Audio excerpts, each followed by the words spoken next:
Vamos a tratar de emplear los términos adecuados en el caso de Bolivia. Fue un insurrecto, se declaró en rebeldía ante el poder constituido, irrumpió, se fugó de una cárcel y posteriormente, ya indultado por el gobierno, en los últimos años pudo salir de la clandestinidad y envió a su hijo para que conociera el proceso revolucionario de cerca. De hecho, hay un capítulo de un libro en el cual hace referencia a la hazaña del papá de Froilán. Y bueno, llegó a Venezuela, se olvidó de la política durante mucho tiempo y ahora, como quien recuerda, digamos que esa corriente sanguínea que lleva por dentro, ha comenzado a interesarse nuevamente por estos procesos, ¿no? Pero fíjate, vamos a hacer algo porque Rubén me lo había pedido. Rubén quiere presentarte, por eso decía que Froilán nos estaba quitando el trabajo. Pero no, igual, yo sé que Rubén va a aportar muchos datos interesantes acerca de este hombre al que trajo al Delta luego de muchos intentos. Rubén anunció en muchas ocasiones que él iba a hacer hasta lo imposible por traerte y hoy esa ilusión, pudiéramos llamarle así, no en política, se hizo realidad. Vamos a dar entonces en el uso de los micrófonos a Rubén Mata, quien hoy estoy casi seguro va a ser electo como secretario general, legitimado, constituido y ratificado de Soluciones para Venezuela en el Delta. Buenos días. Yo primero quiero agradecerte, Paco, un saludo a la población deltana, y hemos seguido de cerca todo el acontecer político. Y lógicamente, pero antes de entrar un poquito en materia para hacerla, porque el entrevistado es Claudio Fermín, no voy a copar yo, saludar aquí la presencia del diputado de Soluciones para Venezuela del Estado Sucre y presidente de la Comisión Electoral Nacional, compañero Miguel Vázquez.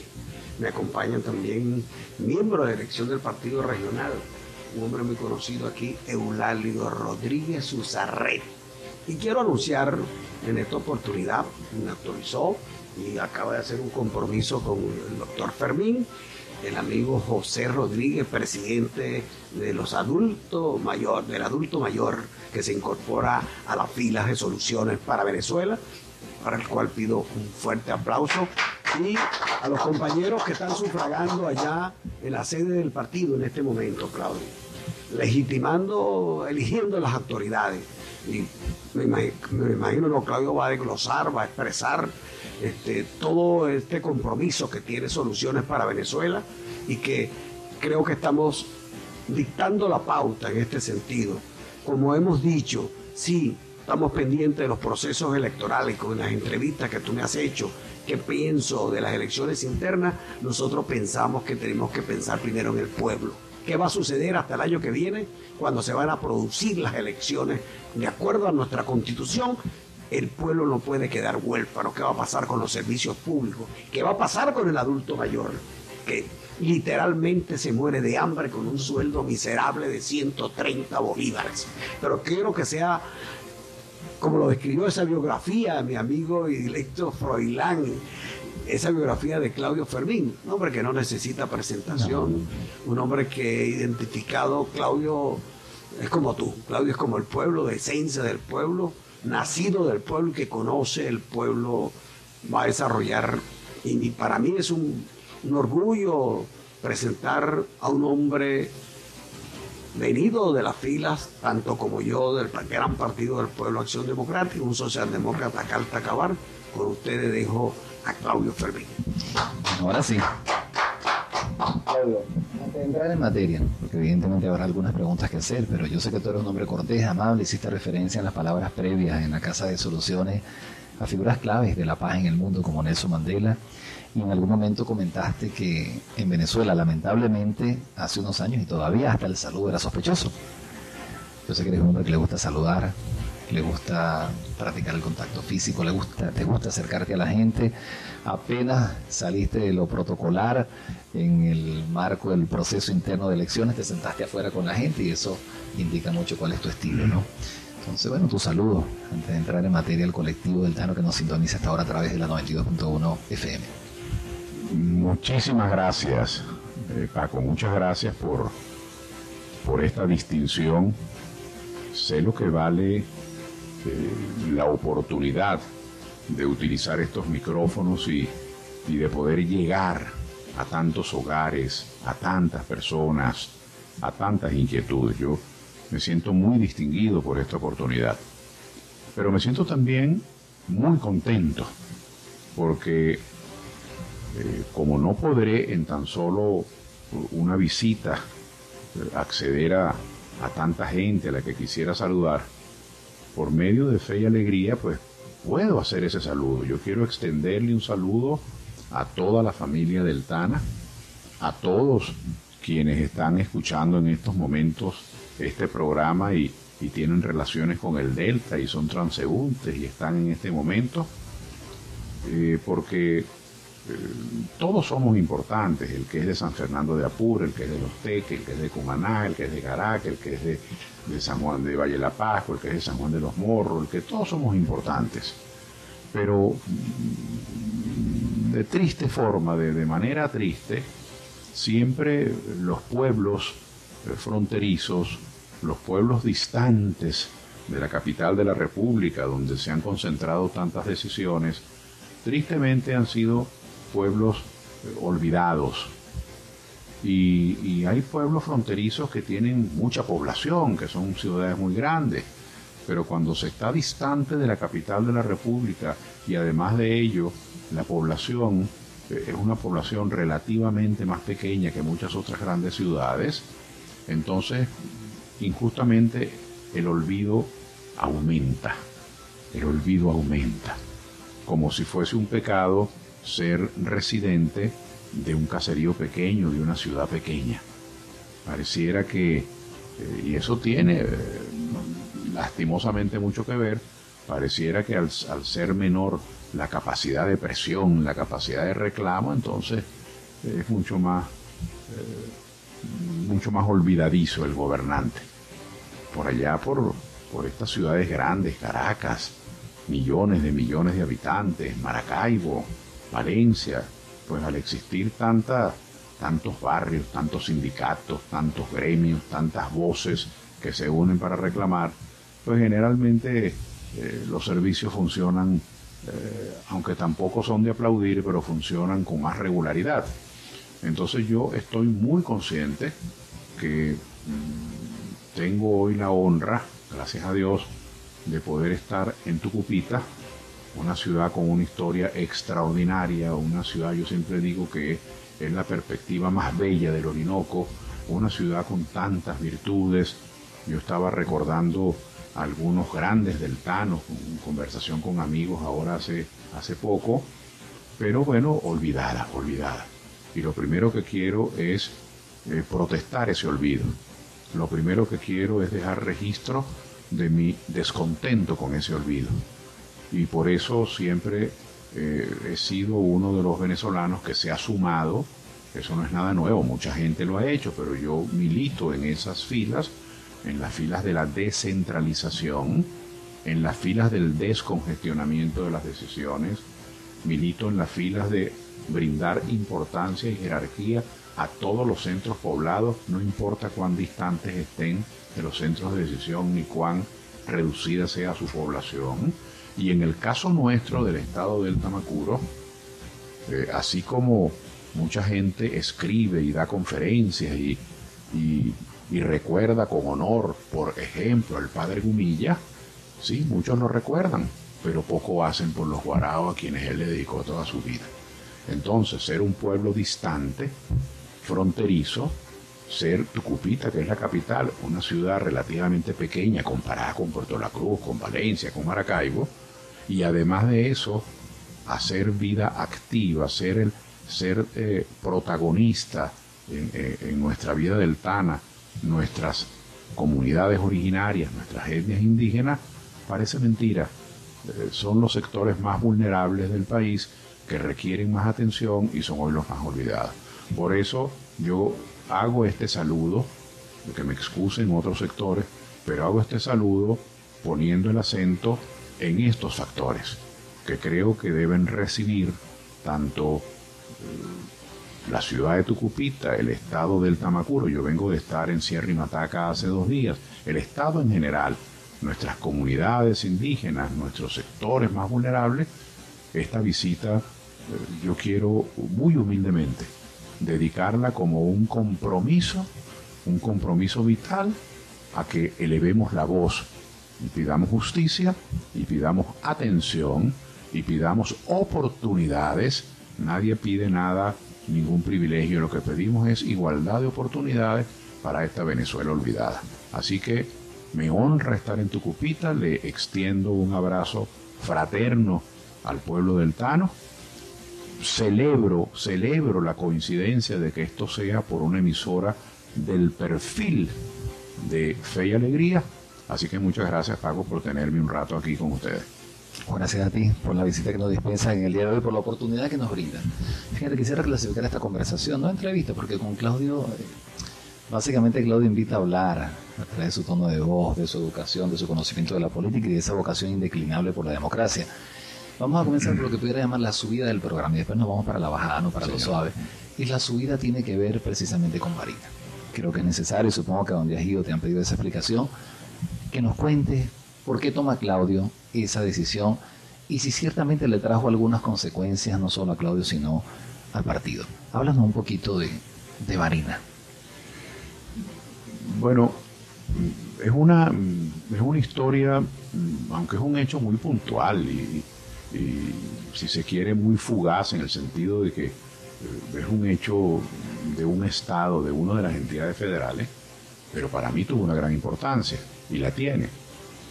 Y yo voy a echar el cuento. Nosotros, cuando la Venezuela nuestra, la Venezuela contemporánea, la Venezuela de estos años, entró en ese tobogán de la confrontación extrema, de dos grupos extremos, todo o nada, blanco o negro.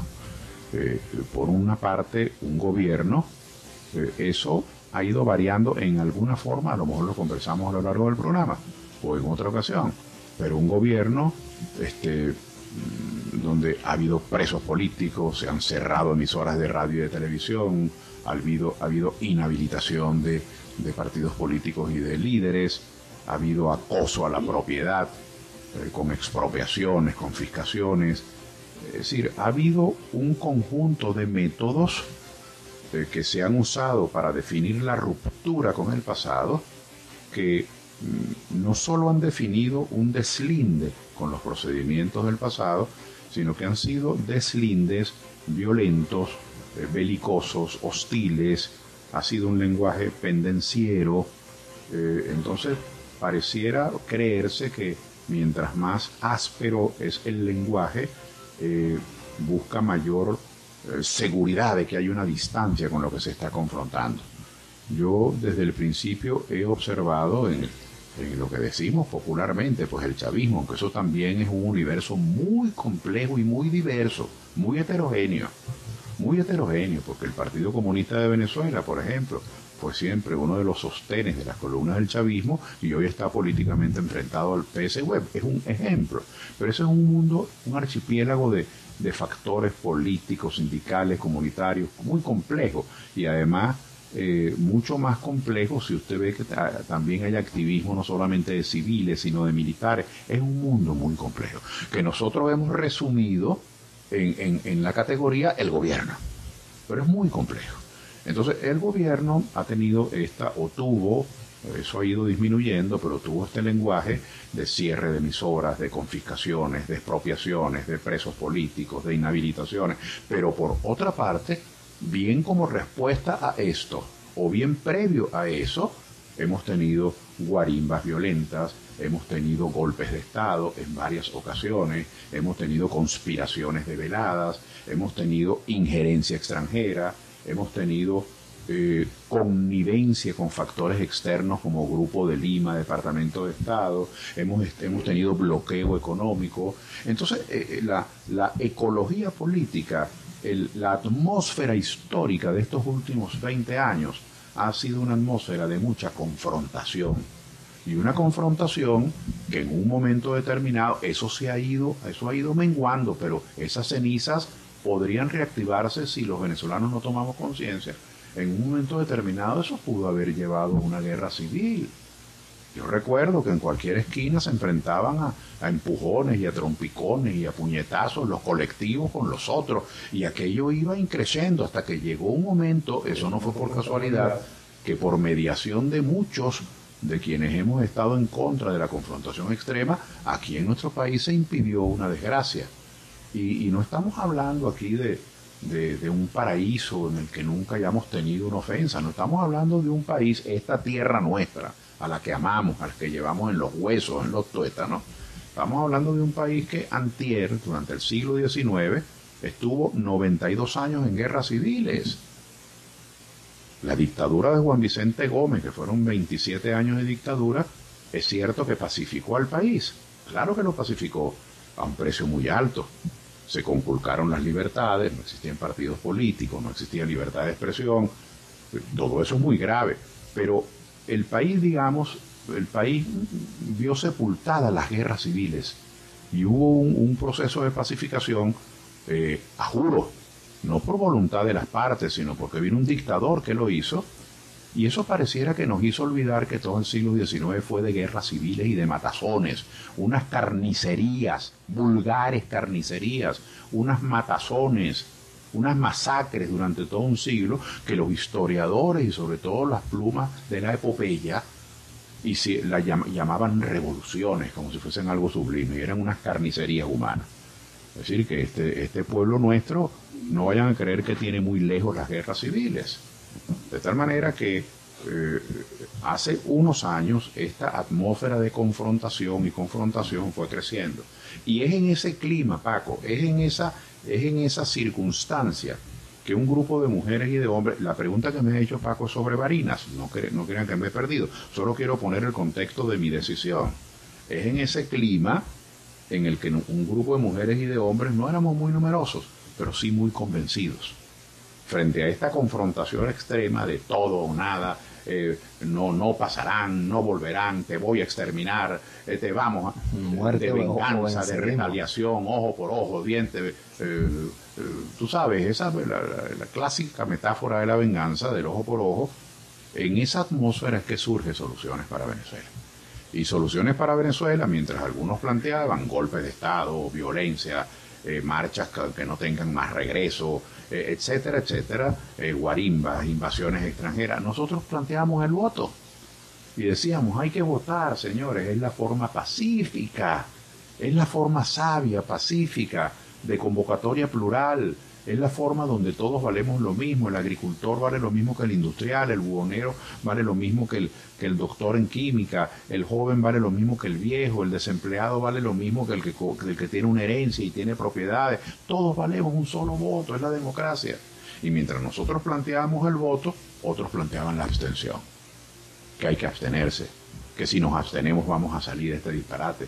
Y nosotros siempre vimos eso como un engaño, como una equivocación, de buena fe o de mala fe, pero una equivocación. ¿Cómo se va a cambiar la historia cruzándose de brazos y no participando, eximiéndose de participar, quedándose en la casa, como si eso fuera un certificado de buena conducta? Eso no era más que una puerta abierta al continuismo. Eso fue creando, eso duró muchos años, y eso fue creando una distancia entre quienes promovían la abstención y quienes promovíamos el voto.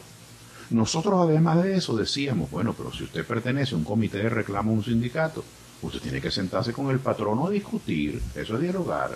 Y si usted es un estudiante y el profesor le puso en matemáticas 07, 08, usted puede pedir revisión de pruebas de su derecho, eso es dialogar. El hecho de que usted se siente con el profesor a pedirle revisión de pruebas, o el hecho de que usted se siente con el patrono a reclamarle que no se le pagó lo justo, eso no significa que usted está traicionando su clase o su grupo.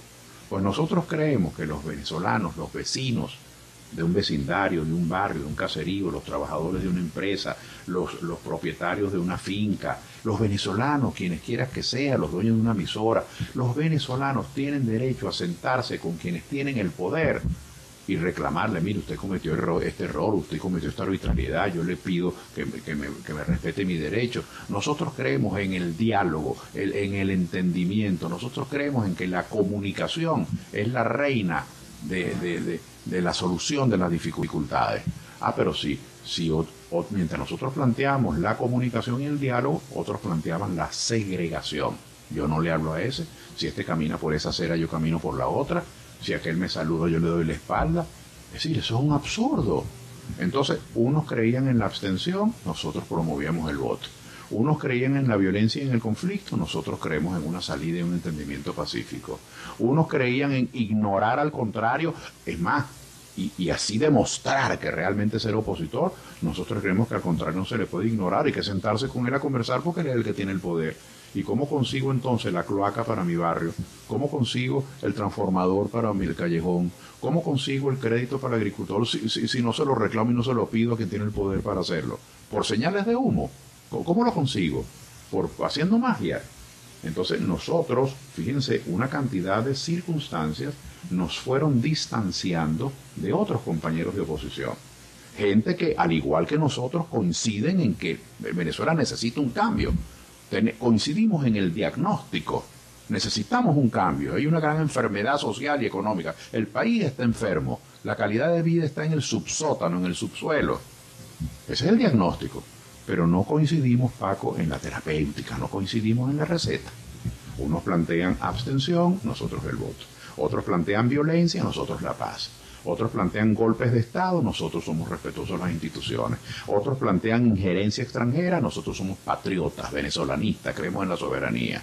Otros plantean bloqueo económico y sanciones, nosotros reclamamos la reactivación de la economía, no tapón contra la economía. Y otros, todo respeto, pero las cosas no puedo crear una palabra para disfrazar ni para decirlo más elegante. Otros inventaron un paralelismo institucional que era una fantasía. Decían que había una asamblea legítima y que había una asamblea de mentira. Yo fui a votar el año 2015 por la tarjeta de la manito como ciudadano de oposición. Yo fui a votar por esa asamblea. Bueno, cuando yo fui a votar, yo y miles y miles y millones de personas le dimos un mandato a esos diputados. La Constitución establece que el diputado dura 5 años en su gestión. Entonces, con el voto de todos quienes votamos por la tarjeta de la manito, le dimos un mandato a esos diputados por el año 2016, 2017, 2018, 2019 y 2020. Usted puede haber sido un buen diputado o un diputado flojo, perezoso. Usted pudo haber sido un diputado deshonesto, que no iba a la sesión, o usted es un diputado responsable. Usted pudo haber sido un diputado del PSV o pudo haber sido ADECO de Primera Justicia de Un Nuevo Tiempo.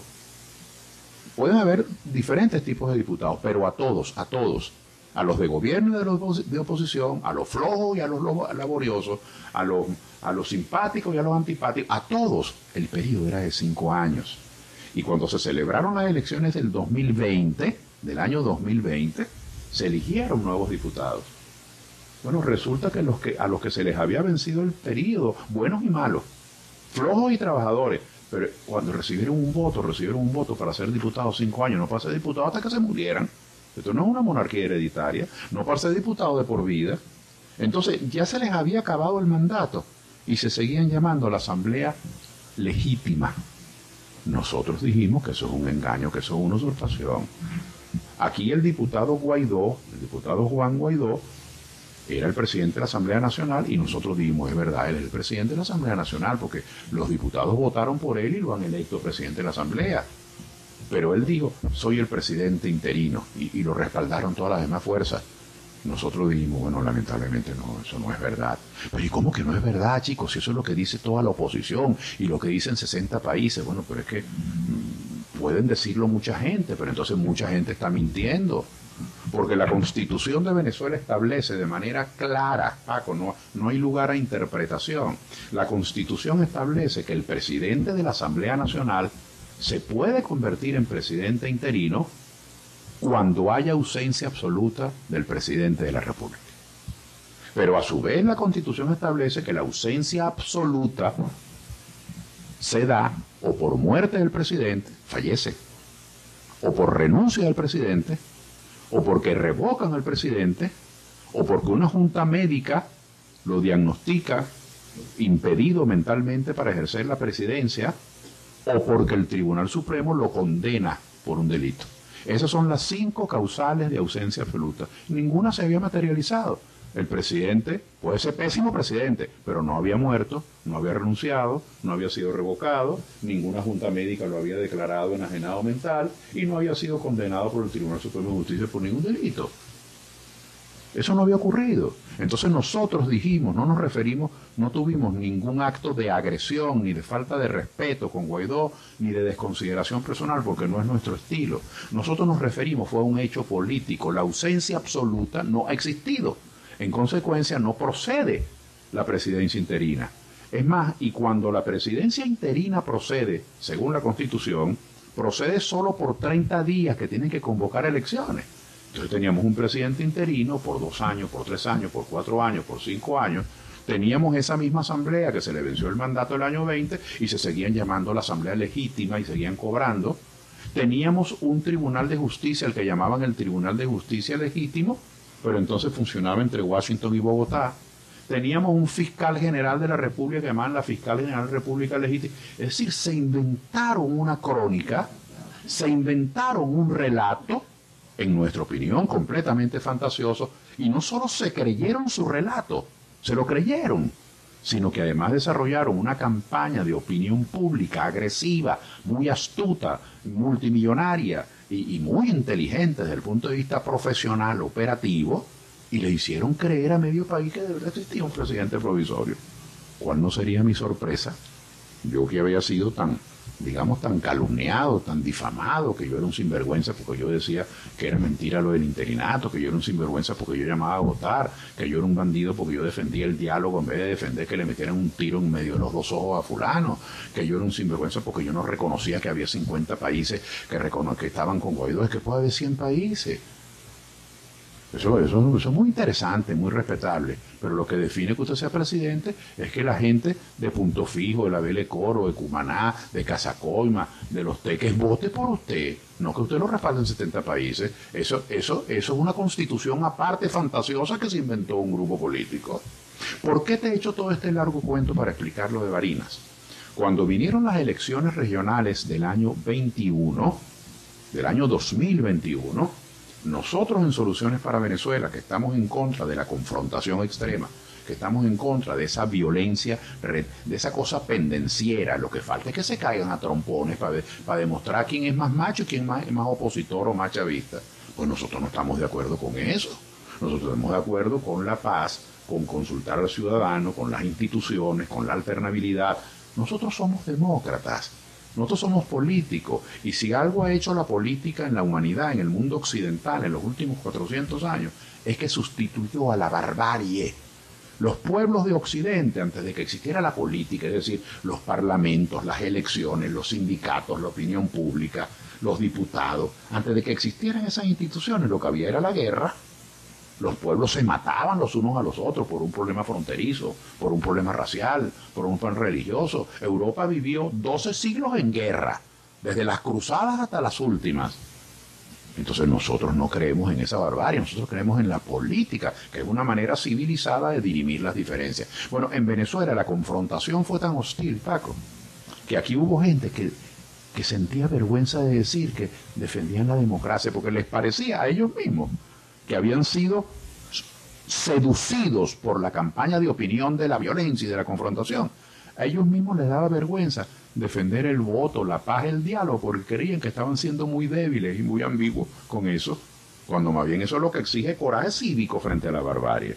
Bueno, en esa atmósfera del año 2021, Soluciones para Venezuela comenzó a proponer fórmulas distintas a las fórmulas de los extremos. La democracia es libertad de asociación, la democracia es libertad de expresión, la democracia es respeto por la opinión de todo el mundo. Bueno, aquí hubo una corriente de opinión que se empeñó, que así como había un solo candidato al gobierno, tenía que haber un solo candidato a la oposición. Yo me acuerdo cuando Hugo Chávez estaba en ejercicio de la presidencia, el presidente Chávez llegó a proponer el partido único. Sí, no, no solo lo propuso, luchó por eso. Y los compañeros del movimiento electoral del pueblo, que son chavistas, le dijeron, no, presidente, nosotros estamos con usted, pero partido único no. Y hasta cierto punto lo consiguió, ¿no? Porque, bueno, el partido grande y un conjunto de satélites. Los señores del PPT, que estaban con él, le dijeron, no, presidente, partido único no. Y los del Partido Comunista de Venezuela, que estaban con Chávez, le dijeron, no, presidente, único no. Es decir, el presidente no pudo conseguir, aunque él con su liderazgo y con su uso y abuso de los recursos del poder y con su magnetismo, con su carisma y con su intención digamos, de ejercer un solo poder, él funcionaba así. Y además, Claudio, hay que decirlo, después del partido único dentro de la izquierda revolucionaria venía el partido único del país. Pero eso voy, él funcionaba así, pero él no consiguió eso. Lo logró ciertamente. Y recuerdo mucho que en la oposición todo el mundo le criticó eso. Pero a mí lo que me sorprende es que los mismos que criticaron el partido único de Chávez, luego desde la mesa de la unidad, desde la coordinadora, funcionaban como partido único. El que no pensara como ellos era un traidor. El que no caminara como ellos era un colaboracionista, el que no obedeciera a sus dictados era un ambiguo. En el fondo no se dieron cuenta de que estaban mimetizándose, estaban asumiendo una conducta autocrática. Bueno, en esa atmósfera de todo o nada, de blanco o negro, nosotros, hablo de Soluciones para Venezuela, que es la cuenta que estoy obligado a rendirle a la audiencia de Fe y Alegría y a ti, Paco, y a tu audiencia, pues por intermedio de tu pregunta. Nosotros en ese clima dijimos, no señor, no. Nosotros queremos presentar fórmulas, tenemos derecho, se pierda o se gane, tenemos derecho, es un derecho de la libertad de expresión, del libre albedrío, de la libertad humana, de la política, de la democracia. Es un derecho presentar fórmulas distintas porque no creemos en los extremos, porque creemos que los extremos terminan promoviendo la conflictividad, terminan promoviendo la desestabilización de los países, terminan promoviendo las venganzas y los odios, que son tan dañinos como las pésimas políticas económicas, que son tan dañinas como la corrupción, la desestabilización, la conflictividad. Esa fue nuestra tesis. Es acertado o equivocado, pero esa es una buena tesis política. Y comenzamos a promover candidatos distintos en todos los estados, distintos a los dos extremos. En el estado Barinas, y aquí viene el final de la respuesta, en el estado Barinas del año 2020, nosotros respaldamos la candidatura de Rafael Rosales Peña. Rafael Rosales Peña, un militante de Acción Democrática, pero un hombre que no es un activista político, ya su estatus, exgobernador, de exgobernador, y un exgobernador extraordinario, sí, muy exitoso y además de gran amplitud. Rosales Peña fue un gobernador adeco, pero con él gobernaron copellanos, izquierdistas, independientes. Era un hombre amplio y nos parecía que la figura de Rosales Peña, que había sido un gobernador además de exitoso, de mucha amplitud, era un buen ejemplo en estos momentos de confrontación y de odio. Ese fue nuestro análisis. Por eso respaldamos a Rosales Peña. ¿Qué ocurrió? Rosales Peña perdió. Rosales Peña perdió las elecciones porque las ganó Freddy Superlano, y de segundo llegó Argenis Chávez, y Rosales Peña quedó como con 40.000 y tantos votos. Ahora, esos 40.000 y tantos votos que sacó Rosales Peña no fueron 40.000 divisionistas, fueron 40.000 y tantos venezolanos, bueno, que no estaban de acuerdo en que siguieran los Chávez en Barinas, pero que no estaban de acuerdo en que viniera un gobernador que se llamaba representante de Guaidó, cuando ese presidente interino no existía, que estaba de acuerdo con el bloqueo y las sanciones, cuando eso ha sido dañino para el país, que promovía confrontación, que decía que Barinas iba a ser territorio libre del gobierno nacional tiránico, etcétera, etcétera. Independientemente de su diagnóstico, nos parecía que eso era una convocatoria, eso era jugar con candela y era incorrecto. Por eso respaldamos a Rosales Peña, porque no estábamos de acuerdo con el mensaje extremista de Superlano, con el mensaje de desestabilización de un gobernador, un candidato a gobernador que decía que él iba a representar a Guaidó, cuando para nosotros Guaidó eso era una cosa que no existía, de un candidato a gobernador que decía que estaba de acuerdo con el bloqueo, nos parecía. Entonces, en nuestro análisis respaldamos a Rosales. ¿Qué pasó? Que Freddy Superlano, su triunfo fue desconocido. Fue desconocido, el gobierno lo inhabilitó en una arbitrariedad, porque si iba a estar, si habían factores para eso, entonces el Consejo Nacional Electoral no debió haber aceptado su inscripción. Pero fue un hecho contundente su inhabilitación, hasta el punto que la misma Voluntad Popular, que era el partido Superlano, ni protestó. Se quedaron callados y de inmediato buscaron un sustituto.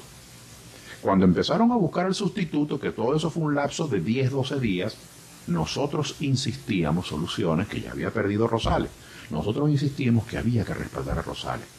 porque esta situación tan agria, con más razón había argumento para respaldar a un dirigente que fuese conciliador, que no estuviese de acuerdo con los extremos, que tratase de que las cosas funcionen, no que se agraven. Bueno, pasaron 2 días, Paco, pasaron 3, pasaron 4, y para nuestra sorpresa Rosales Peña no aceptó postularse de nuevo. Y entonces en eso no se sabía quién se iba a postular. Iban a postular a Superlano y lo inhabilitaron. Iban a postular a Julio César Reyes y lo inhabilitaron. Iban a postular a la esposa de Superlano y la inhabilitaron. Pero también el pueblo barinés decía, bueno, ¿cómo es la cosa? Si aquí fue gobernador el maestro Hugo de los Reyes, el papá de Chávez, fue gobernador Adán Chávez, fue gobernador Argenis Chávez, entonces ahora inhabilitan a Freddy Superlano y va a ser candidata a su esposa. O sea, esto es un problema de familias. Todo aquello trajo un debate, aunque muy breve, de pocos días, muy intenso. Es en ese momento, faltando pocos días, siendo yo barinés de nacimiento, yo soy nacido en Barinas, la hermana que me sigue nació en Ciudad Bolívar, después las otras 2 nacieron en Barinas, después nos fuimos cuando yo tenía como 8 años de edad para Caracas, y nacieron los demás hermanos de los 10 que somos. Entonces, como yo no soy nacido en Barinas, aunque mi familia es oriental, margariteña, y del estado Sucre, de Río Caribe, de Puerto Santo, bueno, yo tenía ese vínculo de origen. Además que quiero mucho, así como quiero mucho a la tierra de mis padres y a mi tierra de mi familia, que es Margarita y Sucre, también quiero mucho a mi estado natal. Y entonces, como no conseguíamos un candidato para llenar este vacío de quienes no creemos en los extremos, y bueno, yo acepté el desafío.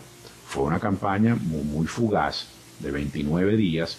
Además, la verdad es que el pueblo barinés estaba, perdónenme la palabra tan dura, pero estaba ya cansado, estaba harto de una sola familia, porque no era el PSV, era una sola familia gobernando durante tanto tiempo, durante 23 años, una sola familia, el Papa, el hijo, el otro hijo, y además de eso había Paco, una gran indignación porque se había ganado y se le había desconocido el triunfo a Superlano.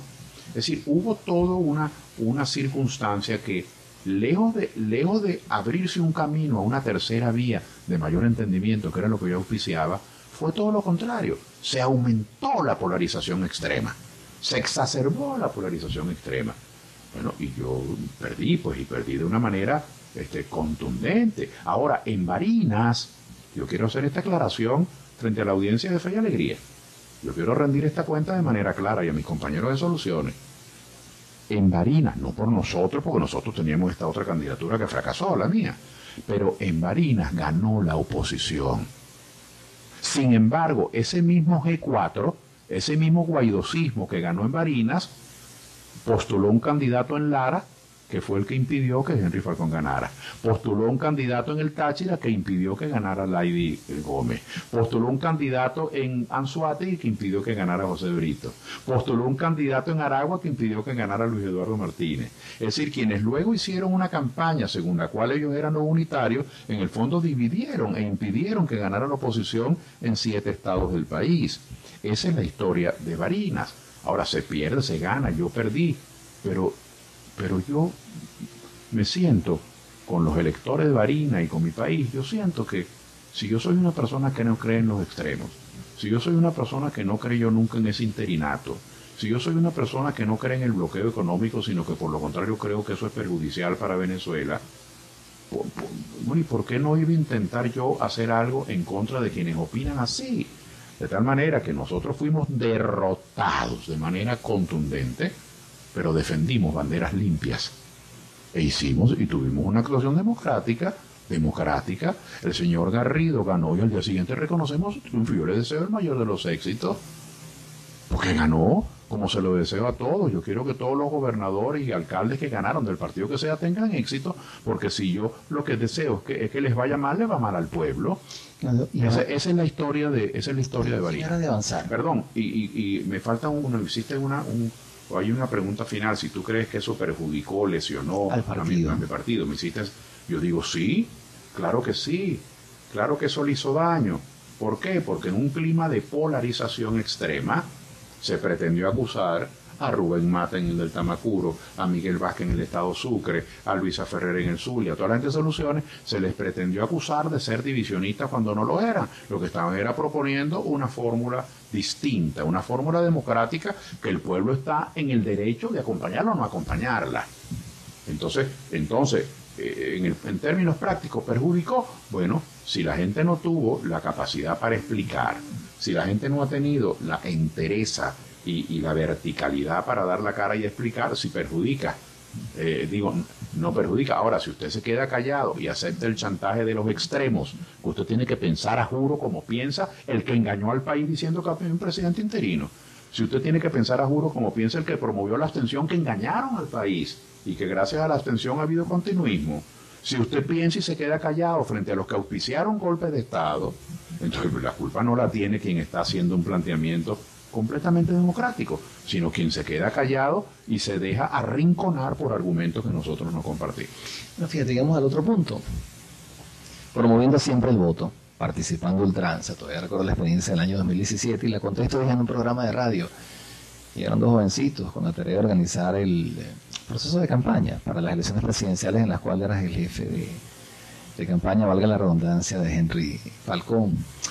Y daba tristeza, porque ellos convocaban a los factores democráticos a reunión y les pedían el apoyo ni siquiera monetario, el apoyo hasta con el voto, con un voto, ni siquiera el de movilizar masas, y se encontraron con un vacío. Fue un poquito triste su experiencia. Y cuento que me decía uno de ellos, era un muchacho y una muchacha. Yo le decía, pero ¿por qué tú le pones tanto empeño a esta campaña, siendo que te has conseguido con rechazos constantes a diario de los factores democráticos a los que convocas a que apoyen esta candidatura y prácticamente no te toman en cuenta, no le dan importancia a lo que ustedes plantean? Y él me decía, porque es mi última esperanza. Si perdemos este proceso electoral, yo me tengo que ir del país, como efectivamente ocurrió después, se fue del país. Y ahí estaba Claudio, y Claudio estuvo en Barinas. Pero ahora viene el tema de las primarias. La oposición decide, o un sector opositor decide darse la oportunidad a través de un mecanismo, ciertamente sobre el cual pudiésemos tener dudas, en cuanto a que depende básicamente del acuerdo de la gente, depende de que todos se sienten en la mesa y digan si nos comprometemos a respaldar al ganador, si vamos a participar limpiamente en el proceso electoral, todos vamos a trabajar unidos una vez que alguien resulte electo. Y no es solo el hecho de primaria, es un doble, decide someterse a un doble proceso de votación, porque después de esta vienen las presidenciales. Y entonces la gente se pregunta ahora, ¿cómo es que hemos participado en todos los procesos electorales, soluciones para Venezuela, y decide no participar en las primarias opositoras, que es un proceso de votación y es la antesala de otro proceso de votación? Para ir entendiendo, para que la gente vaya entendiendo un poquito la oposición manifiesta de soluciones. Cuéntanos un poquito. Bueno, es que mira, tú no tienes idea, Paco, de lo agradecido que yo me siento porque tú pongas el dedo en la llaga. Porque eso es lo que la gente quiere saber, eso es lo que se discute. No te quiero preguntar cosas que no se vayan... No, tú me puedes preguntar lo que tú quieras, yo no tengo ningún secreto, yo soy un hombre público, yo te explico mi conducta, tú puedes estar de acuerdo o en desacuerdo, pero claro, tú no tienes tú puedes preguntar lo que tú quieras, y la gente puede preguntar lo que quiera. Ahora, y yo estoy obligado a dar porque pues, si tú asumes ser un personaje público, tú tienes que rendirle cuenta a la gente de tu conducta. Ahora la gente tiene el derecho a enjuiciarla, pero yo tengo la libertad de actuar. Porque si un dirigente se deja empujar nada más que por lo que quiera fulano, a mí me decían mucho, hace años me decían, pero es que la mayoría quiere a Chávez. Bueno, eso querrá la mayoría, pero yo estoy en desacuerdo con ese planteamiento. Yo estoy en desacuerdo. No, pero la mayoría quiere la abstención. Bueno, eso querrá la mayoría, pero yo estoy en desacuerdo con perder mi derecho a expresarme y a votar. Entonces la mayoría, yo respeto lo que dice la mayoría, pero yo tengo el derecho a estar en desacuerdo en caso de que yo tenga otros razonamientos. Ahora, para eso hace falta convicciones. Si usted no tiene convicciones, si usted como una hoja que se la lleva el viento, bueno, entonces usted no puede ser dirigente político, usted puede formar parte siempre de las mayorías. Yo le decía a unos amigos, hablando generalidades, antes de responderte lo de las primarias, aquí por muchos siglos, no años, siglos, los seres humanos veían para el cielo y veían el sol, y estaban convencidos que el sol giraba alrededor de la Tierra. Eso creyó la humanidad por siglos, que el sol giraba alrededor de la Tierra. Bueno, y no fue así. Hubo un polaco a quien tildaron de loco, excomulgaron, quemaron sus libros, que se llamó Nicolás Copérnico, que terminó de demostrar que eso era mentira, que era al revés, que era la Tierra la que giraba alrededor del Sol. Pero ¿y cómo va a ser, chico? Mira, es el Sol que gira. No, eso es lo que parece, pero eso no es la realidad. Bueno, y lo excomulgaron, quemaron sus libros, dijeron que estaba loco. Bueno, pero el mundo, al mundo le van a faltar siglos para pedirle perdón a Copérnico, porque él fue el que dijo la verdad. Pero la mayoría, es que la mayoría pueden equivocarse, como las mayorías pueden tener también razón. Fíjense que hubo mayorías aquí que votaron por Chávez, y de la gente que votó por Chávez, que por poco no llega a los 10 millones, bueno, en las últimas elecciones llegaban casi que a 4 millones, algo así. Quiere decir que ha habido 5 o 6 millones que votaron por el presidente Chávez, que si tuvieran que votar de verdad no votarían por él. Es decir, también los seres humanos cambian de opinión. Las mayorías no son eternas, ni las minorías son perpetuas. La gente cambia. El que hoy es minoría, mañana puede ser mayoría. Y el que hoy es mayoría, mañana puede ser minoría. Entonces, las cosas son cambiantes de acuerdo a los hechos. Pero mire, hablando de las primarias, el año pasado, estamos en el año 2023, estamos en junio del 2023. Hoy es 25 de junio del año 2023.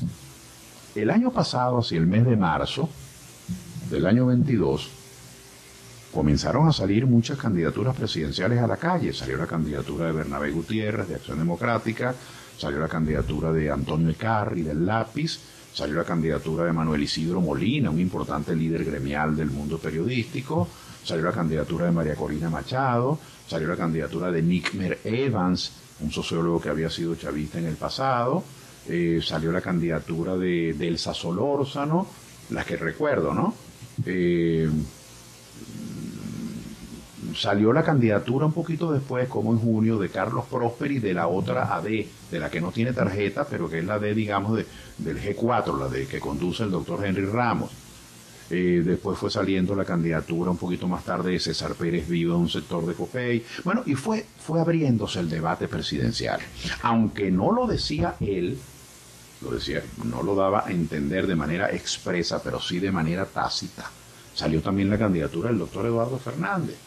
Y no solamente salieron las candidaturas, sino que salieron también los métodos. Sí, de hecho, Eduardo enarboló la bandera del consenso y la sigue enarbolando, ¿no? Sigue enarbolando el método del consenso, porque es de la opinión que las primarias terminan dejando cicatrices, se convierten en torneos de insultos. Bueno, salió la candidatura de Benjamín Rauseo. ¿Y quién te acompañó además en los tiempos de Falcón? Eduardo, era sí, como una especie de triada, ¿no? Sí, porque Falcón, Eduardo. Porque Eduardo Fernández y yo estábamos de acuerdo, como muchos otros venezolanos, en que la solución no era la abstención, sino el voto. El voto. Por ejemplo, todos estos que he mencionado, todos, absolutamente todos los que he mencionado, todos eran partidarios de la abstención. Todos eran partidarios de la abstención. Pero salvo Eduardo, que era partidario de votar. Entonces, el debate sobre candidaturas empezó ya hacia marzo del año pasado. Pero además del debate de candidaturas, ese debate llevó implícito un debate sobre los métodos para escoger el candidato, que es un debate distinto. Unos partidarios de las elecciones primarias y otros partidarios del consenso. Los partidarios de las elecciones primarias se presentaban como ejemplos de democracia porque iban a consultarle a la gente. Los partidarios del consenso se presentaban como ejemplos de prudencia porque iban a promover más el acuerdo que un plan de conflicto previo con el cual ese debate se abrió hacia marzo del año pasado. ¿Qué dije yo en nombre de Soluciones? No estoy hablando en primera persona, sino que me correspondió fijar posición y quiero desempolvar esa historia. Estás delante de dos secretarios generales del partido, de sí, Miguel y de Rubén, ¿no? Quiero desempolvar esa historia. Estoy acompañado aquí por Miguel Vázquez, líder fundador nuestro en el estado Sucre, y por el compañero Rubén Mata Cabral, líder nuestro en el estado Delta Amacuro. Amigo de muchos años, y lo que estoy diciendo pues fue las cosas que discutimos. Entonces, el año pasado, hacia marzo, yo expresé opinión. Por supuesto, veníamos de la derrota de Barinas, casi que lo que yo opinara a alguna gente les daba risa o se mofaban porque era la opinión de un derrotado, como si las opiniones de alguien que gane tienen más argumentos de alguien que pierda. Es decir, las opiniones tienen un valor en sí mismo, que es la argumentación, porque entonces solamente podrían opinar los triunfadores, nunca podrían opinar los que han perdido nunca. Entonces eso no es democracia, eso sería la instauración de una dictadura del triunfo, solamente habría continuismo en el mundo, y en el mundo lo que ha habido es alternabilidad, no continuismo. No, Claudio, pero es que los partidos tienen una vocación intrínseca de poder. Pero la entonces, gente quiere el poder y pareciera a veces como que estamos de espaldas. Pero la gente no puede querer el poder, o al menos nosotros queremos el poder, pero no queremos el poder ofreciendo algo que no somos, porque eso es una oferta engañosa. Yo no puedo hacer una oferta engañosa. Yo no puedo ofrecerle a usted bloqueo, más sanciones. Ah, pero cuando yo sea presidente, por favor, bloqueo no, porque yo necesito el dinero del petróleo. ¿Cómo es la cosa? O sea, que tú lo que quieres es recibir un país en ruina y después no importa. Entonces, lo que yo no, otros podrán hacerlo, pero yo no puedo hacer una oferta engañosa. Nosotros siempre hemos ofrecido lo que creemos que es verdad. Entonces, regresando al tema, el año pasado, Paco, yo dije, mire, es muy temprano para eso. ¿Cómo que es muy temprano? ¿Qué es eso? Algunos hasta se darían codazos entre sí y dirían, no, hombre, chico, lo que pasa es que este hombre, como viene de una derrota, lo que quiere es ganar tiempo, no quiere opinar de eso. Bueno, algunos están en su derecho de pensar así. Yo dije, muy temprano. Estamos en marzo del año 22. Miren, falta el 22, falta el 23 y falta el 24. Faltan 3 años. Nosotros creemos en las elecciones, nosotros vamos, siempre hemos promovido participar, apenas tenemos 4 años de existencia y siempre hemos participado, aún sin estar preparados, porque somos un partido en formación, en embrión.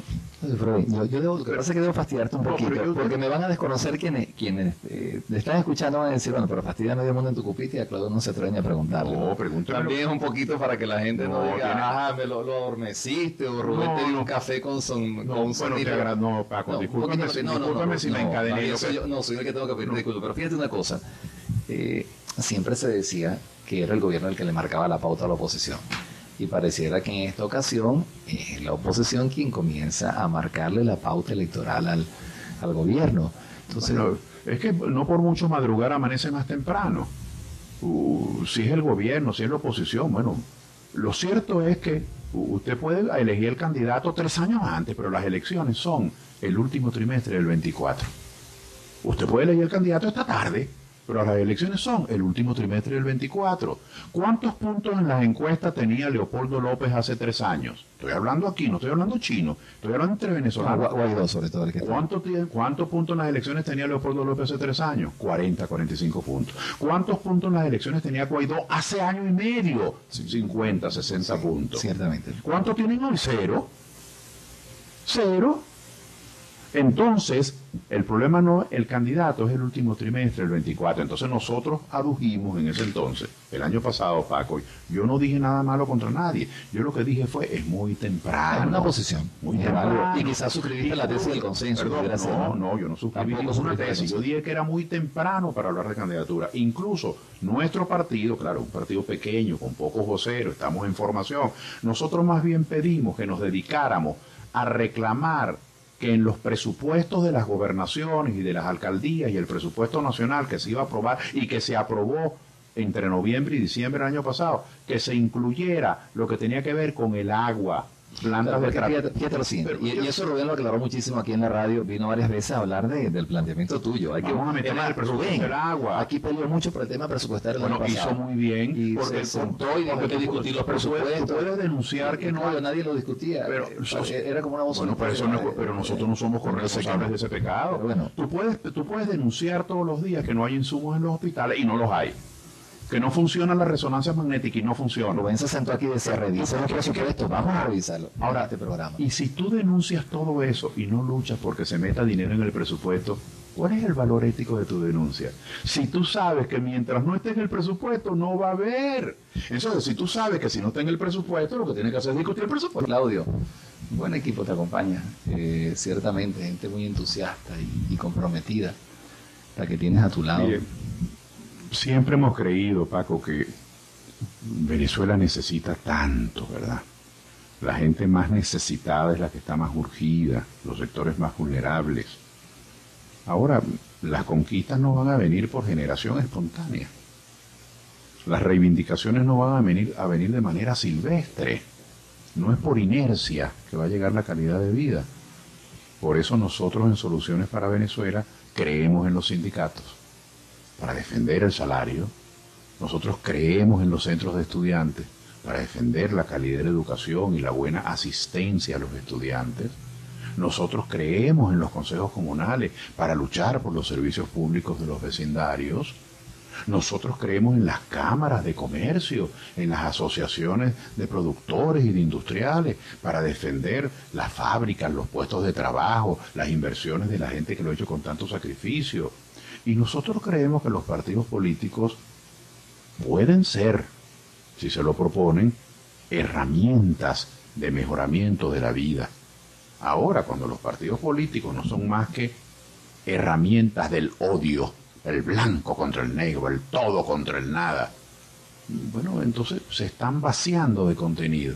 Están permitiendo simplemente que su rencilla, que su bronca, que su factura por cobrar con fulano valga más que sus ideas. Nosotros somos críticos, nosotros somos cuestionadores de estos 25 años de gobierno. Nosotros queremos un cambio, pero no para repetir el mismo sectarismo, no para repetir la misma violencia, no para repetir el mismo hostigamiento de quienes no piensen como uno, no para repetir la misma dependencia, el tutelaje extranjero. ¿Cuánto no se criticó que aquí Fidel Castro, Raúl Castro, Rusia hacía lo que querían con el gobierno de Chávez? Y los que han criticado eso ahora tienen que pedirle primero permiso a Trump y al grupo de Lima y a Marcos de Rubio para actuar en Venezuela. ¿Qué es eso?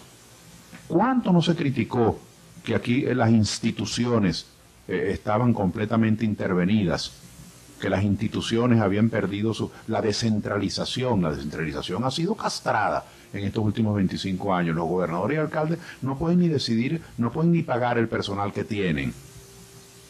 Entonces los que critican eso crean una institución falsa como el interinato. Entonces nosotros no decimos que las cosas están malas porque las hace el adversario, ni decimos que las cosas están buenas porque es el compañero. No hablemos mal de él porque es el compañero. No, nosotros analizamos, Paco, la realidad del país y queremos que las cosas que están mal hechas cambien. Si las hizo el gobierno, tiene que cambiar, como ha hecho tantas cosas mal hechas. Y si la hizo un sector de oposición, tiene que cambiar. Entonces, el bloqueo económico contra Venezuela, no, pero no digas eso, Claudio, que eso no le conviene a la oposición. Pero ¿cómo que le conviene o no le conviene? Yo lo digo porque es verdad. El bloqueo económico es una puñalada contra Venezuela. El interinato fue un engaño, eso no existió. Eso no sirvió sino para entregar silgo, monómeros, para cogerse las ayudas humanitarias. Eso no existió. Los golpes de Estado y los atentados, eso no hicieron sino aumentar la conflictividad. Igual que aumentó la conflictividad, los presos políticos, el cierre de las emisoras, los abusos de poder, la corrupción. Entonces, nosotros lo que queremos es ver si superamos eso. Pero hay gente que no quiere un partido crítico, hay gente que no quiere un movimiento que vea la realidad, hay gente que lo que quiere es que a juro, uno tiene que decir que ellos tienen razón, porque ellos también son de oposición. O a juro, por ejemplo, hay una cosa que a mí no me gusta. Yo soy una persona de oposición, yo soy un crítico de lo que se ha hecho con las Fuerzas Armadas. Aquí las Fuerzas Armadas Nacionales necesitan apoyo logístico, apoyo técnico para mejorar su apresto, para mejorar el cuidado de la frontera, para mejorar la soberanía en la plataforma marina y submarina, para pagarle sueldos dignos a nuestros oficiales y a nuestros soldados. Claro que lo necesitan. Pero en vez de mejorar las Fuerzas Armadas, se les pone en funciones que no son. Por ejemplo, allí en las Fuerzas Armadas, 40.000 funciones que no son de las Fuerzas Armadas. ¿Por qué? Entonces uno se encuentra militares rectores, militares directores de hospitales, militares alcaldes, militares gobernadores. Hay una colonización del aparato del Estado. Eso le hace daño a las Fuerzas Armadas. Yo estoy en desacuerdo con eso y eso lo protestamos. Pero decir, por ejemplo, estos narcomilitares, a mí me parece una falta de respeto. Si usted cree que el coronel, el general tal, es una persona, es un delincuente, bueno, denúncielo con nombre y apellido, denúncielo. Pero usted no puede decir estos narcomilitares, porque la señora que está allá, la señora González, la señora Fajardo, tiene un hijo que es guardia nacional, que vive de su salario con mucho sacrificio. Y el señor fulano de tal, su papá, es un mayor del ejército o de la guardia, que es un hombre honesto que vive con mucho sacrificio. Usted no puede generalizar. Entonces, como yo me niego a generalizar, entonces yo soy un vendido al gobierno. Yo tengo que decir, juro que todos los militares son sinvergüenzas. Yo no voy a decir eso. Si hay uno que lo sea, bueno, denúnciese con nombre y apellido y que sea sancionado. Si hay un político que es corrupto, denúnciese con nombre y apellido. Pero porque yo voy a decir que los políticos son todos corruptos. Yo, Claudio Fermín, de este domicilio, yo conozco dirigentes de Acción Democrática, de COPEI, de Un Nuevo Tiempo, del MAS, del PSV, que son gente honesta y trabajadora, y de Soluciones también. Con unos estoy de acuerdo y con otros no. Pero yo conozco muchos políticos honestos. Entonces yo, para ganarme la simpatía, tengo que decir que todos son unos sinvergüenzas. Soluciones no nació ese día, Paco. Nosotros nacimos para luchar por la verdad.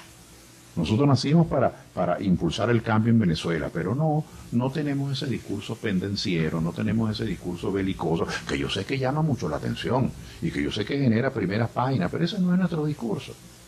Entonces yo saludo, agradezco mucho a Dios y me siento muy afortunado de que una gente como nosotros, que no está en los extremos, tú hayas tenido la bondad de distinguirnos con tanto tiempo, con tanto espacio, que Fe y Alegría nos haya recibido. Pero bueno, esta es la democracia, para opinar sobre... Ahora, lo que sí es cierto es que nosotros tenemos convicciones. Hoy yo he visto a decenas de mujeres y hombres valiosos, bueno, que nos honran, nos distinguen perteneciendo a las directivas de Soluciones, y yo eso lo valoro mucho. Yo le puedo decir a los compañeros de Soluciones en el Delta que no vamos a perder esta diligencia, que todo nuestro esfuerzo estará dirigido a luchar por las reivindicaciones de la gente que necesita. Y si para luchar por esas reivindicaciones hay que protestar, protestaremos. Si para luchar por esas reivindicaciones hay que proponer, propondremos. Pero si para luchar por esas reivindicaciones hay que sentarse y hablar con una autoridad, hablaremos. O sea, ¿cómo consigue usted las cloacas para el barrio si usted no habla con el alcalde? Ya tenemos que terminar. Y terminando, ¿cómo consigue usted meter el alumbrado, mejorar la cancha si no habla con la gobernadora? O sea, ¿lo va a poner usted? Usted no tiene dinero para eso. Entonces, el diálogo para nosotros es nuestro derecho a acceder a las instituciones públicas. Esas instituciones no son propiedad del partido de gobierno. Y nosotros defendemos ese derecho a estar todo el tiempo dialogando para reclamar a las instituciones bienestar para el pueblo. Vamos, gracias, Claudio. Tenemos que ir por ahora, no se me pare todavía. Ya nos colocaron el fondo musical hace un ratico. Esta entrevista la estaremos repitiendo mañana a las 9 de la mañana. Vamos a verificar que se haya grabado. Disculpa de vez en cuando la impertinencia, pero el tiempo a veces nos obliga a tratar de atajar un poquito. Disculpa tú, Paco, disculpa tú que yo me encadené. Lo que pasa es que tú estás aquí todos los días, yo vengo poco. Al frente del Control Master estuvo el último boliviano del Alba, Froilán Aguilar. Por aquí nos acompañó Lisandri Reynosa, productora informativa de Cadena Televisión. Les habló Francisco Pérez. Ya escucharon ustedes quiénes fueron los invitados en la mañana, así que no vale la pena repetirlo. Solo nos resta desearles que tengan el mejor de los días posibles.